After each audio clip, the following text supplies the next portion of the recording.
Hey everyone, welcome back to 996. The How Utah wins 3-2 in overtime against the Vancouver Canucks. Even when I'm traveling, I couldn't miss a Utah game at home at the Delta Center against an opponent that they're chasing for the wild card position. Utah comes back from a 2-0 deficit in this one. Loved Utah's first period. Honestly, they were firing on all cylinders. The majority of the first period was all about and all played in Vancouver's defensive zone. The game kind of got away from them in the second period, and that's when all these penalties started to happen for both teams. Utah, as I've said many times, one of the best 5-on-5 teams in the league. When teams start going on power plays, PKs, they lose their rhythm, and the game kind of got away from them in the second period.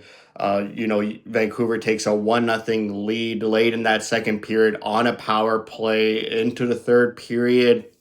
Vancouver makes it 2-0 early by a goal from Dakota Joshua. It was a partial breakaway chance. Utah defensemen, both of them, caught in the offensive zone, and you don't want Nick Schmaltz to be the last one back. But credit to Schmaltz, he hustled his way back. He wanted to get off as quickly as possible, but I'm sure the coaching staff was like, no, Schmaltz, you got to go back there. You're the last man left to try and prevent this goal. Unfortunately, he couldn't. It's 2-0 Vancouver. I thought, you know what? We're going to see the Tocchet Turtle for sure. Tocchet, a long time Arizona Coyote head coach. When he has a lead in the third period, it's defensive mode. It's like Yu-Gi-Oh! When you put a card in the defensive posture. So it's pretty much all Utah once Vancouver went up 2-0. A big save on the PK by Vejmelka. It was shortly after penalty kill. It was like a one-time chance in the slot, and then Utah goes on the power play after making it 2-1 to tie it up. It's Dylan Guenther with a flubber of a shot